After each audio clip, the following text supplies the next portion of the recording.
Welcome back, Wolfpack. Verlis here, and we have a Shenanigans submission from Mega Mawile. So, very awesome and active fan. We've battled before on stream, and the Shenanigans love is something that I am hype about. So, how does Shenanigans play with the Tapu Lele? Also, this is going to be interesting because we have multiple Shenanigans to show. One using Ghostium Z, one using Icium Z. I didn't know if it was going to be singles or doubles. Let's just go and watch all the cool and fun stuff happen because Shenanigans is being played. Like, that's all that should matter right now. Shenanigans is the hype.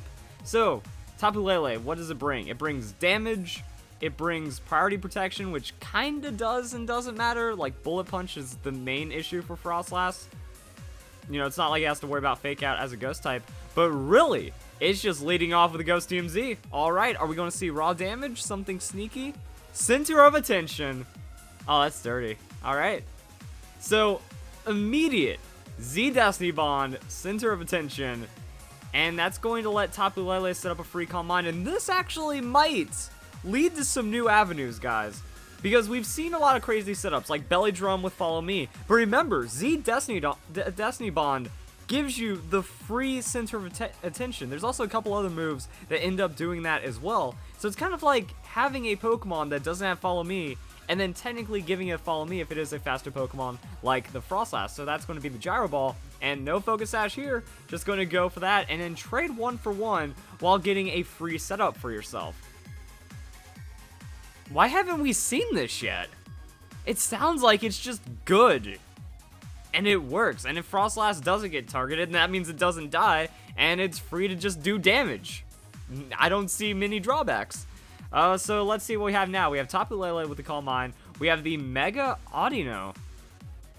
So that's going to be healing things, maybe support, maybe damage, maybe Psych Up. How crazy is this going to get? So Turtonator went for the Shell Smash, now protecting, because there's a lot of scary things on the field. Psyshock will be protected, so good play from Tapu Lele, and Primarina setting up the light screen. So the opponent is doing as much as they can to reduce the damage onslaught coming from Tapu Lele, and the hit points are full. So no damage, very safe turn, but Audino's going to throw down the Helping Hand. And are we going to see... I don't even know what we're going to see. We're just going to see a Psyshock for the most damage possible onto this Turtonator. So +1 with the 50% boost, with another 50% boost, with Stab. Turtonator does not stand a chance. Ooh, the opponent, though, going to show Bloom Doom on their Primarina. Okie dokie. That's something. It looks like it's just going to be some kind of high damage move, but even against Tapu Lele, use the Calm Mind. So, like, special attacks are not going to be that threatening, and I guess Audino, that would have been a good time to use. I don't understand the Helping Hand if you just go to Psyshock onto a Shell Smash Pokemon like that. The Heal Pulse does seem pretty powerful, but Moonblast onto Beware is just going to end it immediately.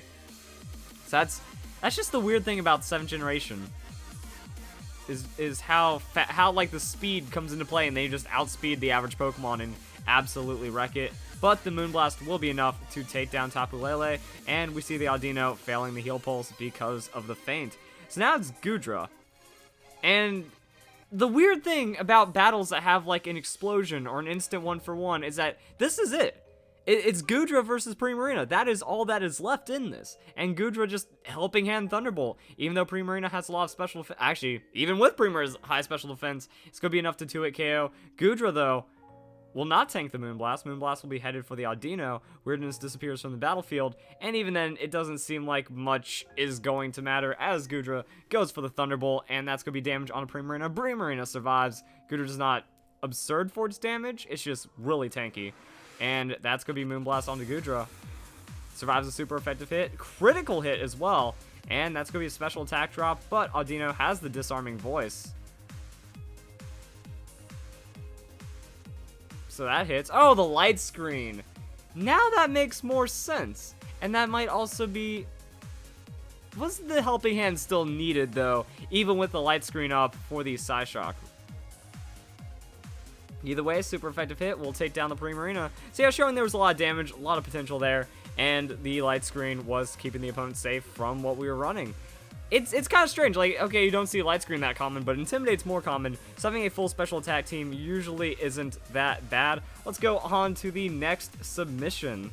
And now it's time to show off some ICMZ. This is where the singles comes in. So I guess I can see the different ways that the Pokemon plays. Maybe the ice is more offensive, and then you just go for insane damage, nuke something on that, trade the 1-for-1 Destiny Bond. Now it's a 2v1 because 3v3 singles. Well, I can't jump to any conclusions after seeing the Ghost DMZ. So we'll get one of each, and then we'll see if there's enough time to do another battle. I'll show the Ghost DMZ again. I want to see how that center of attention setup really can accelerate. Because I feel there's a lot of Pokemon that just take that free turn and free KO and can do just crazy things with it. So that's going to be Ice Beam onto Hippowdon. Super effective, not really too insane, but Hippowdon pretty much just going to take the Stealth Rock all the time, and that means Goodra gets another couple turns and isn't really threatened by the Hippowdon's damage because it's not really that damaging. So Goodra going to throw down another Ice Beam. That's going to be super effective, and we're either going to see a Slack Off here or Yawn. So now the opponent, ooh, if that's Yawn Protect, that'd just be very, very filthy. If not, then it's a trade for sleep, and then the opponent tries to either set up or do something with the Goodra, but no, that is just going to be Ice Beam, so Hippowdon goes down just like that. Goodra does fall asleep, and we'll see what the opponent ends up responding with. And Sandstorm. But I'm guessing Assault Vest Goodra or something.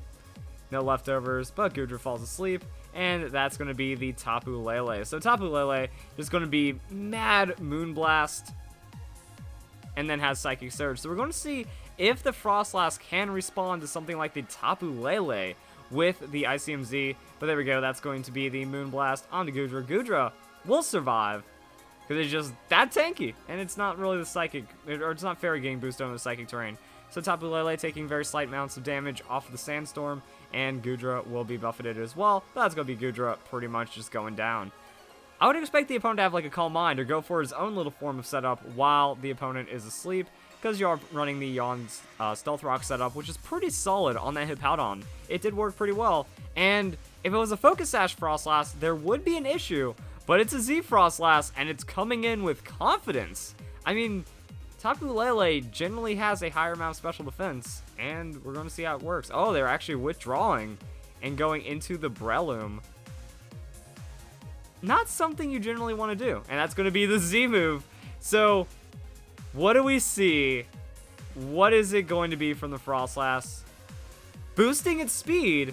Z Hail? Alright. I mean, that's what you can do. I don't understand having it, like, expecting it to survive, though, against the Tapu Lele. That's a little interesting, but you are gaining speed.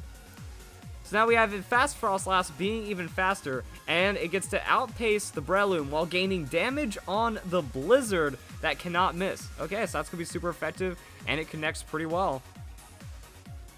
And then Tapu Lele comes in. So how much is Tapu Lele going to take from a Blizzard from the Froslass? Oh, actually, never mind. You don't need...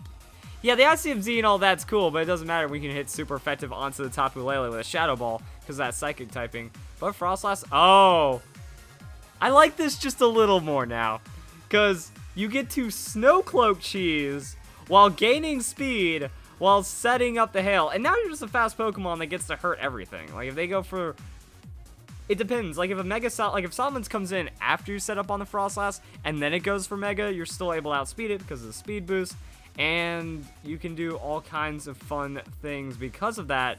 So there we go, that was interesting on the ICMZ. Let's do one more battle, and I'm going to check out the Ghost Team. So we'll like flip back and forth until really cool things happen with the Froslass.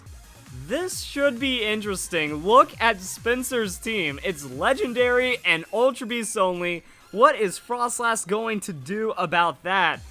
This could get very strange as well, depending on how aggro the opponent goes. Like, I'm trying to... Now, Pheromosa doesn't have a reason to high jump kick. That'd be really silly if... Well, actually, it doesn't get any priority on the Z Destiny Bond, though. Like, that'd be really silly if Pheromosa, like, high jump kicks, or if there's a high jump kick on the Z Froslass that misses, and then the other Pokemon, like, KOs itself on Destiny Bond. Psychic Seed. Okay, so Psychic Seed Tapu Lele coming in for the immediate special defense, as Pheromosa goes for the Protect on this first turn.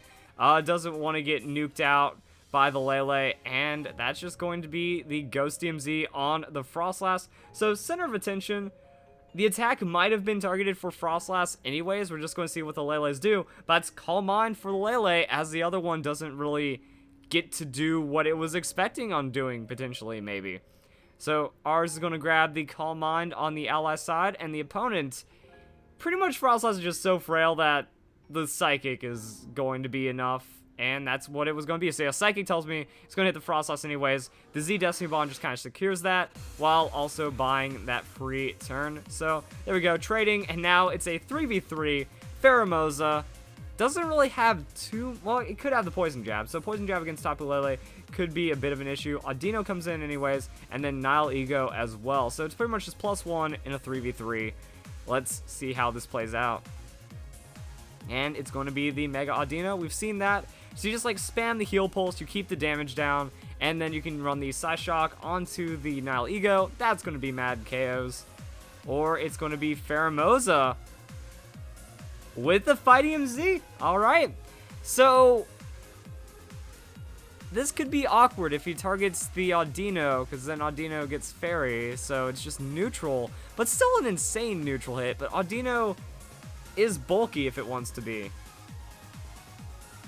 And that's going to be it. So going for the all-out pummeling, trying its best against the Audino, watching the health drop, but it will not be enough to take it down.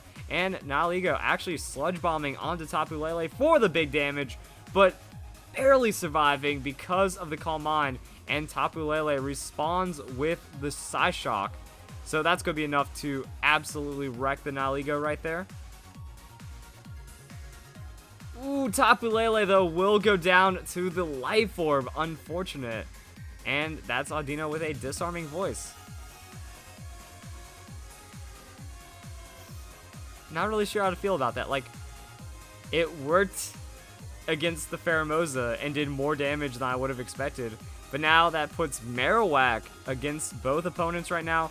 Audino's just hanging in there. Pheromosa has the Focus Blast. So actually special attack from the all-out pummeling. Focus Blast on the Audino will take it down. After we've already seen the damage, we know what's going to happen. Pheromosa does gain the Beast Boost, but it left itself vulnerable at low hit points. And Xurkitree goes for the Thunderbolt, but that's Lightning Rod. And Xurkitree, I guess, doesn't really have anything else. But Marowak will go for the Earthquake, and that could be massive. So Pheromosa goes down, Xurkitree goes down, and that is cleaning it up in the end. I don't think that last battle was that great of a showing of the Froslass strategy, but I guess it did show... I think it opens up more possibility. That not just Froslass, but the idea of Z Destiny Bond used like a quick follow me, but not like with... I mean, not like the priority, but like a follow me on a Pokemon that doesn't normally have the follow me, and then making a 3v3 with your follow me setup could be pretty interesting. But there we go, guys. Hope you all enjoy the battle. I hope to see you guys in the next Fan Fridays.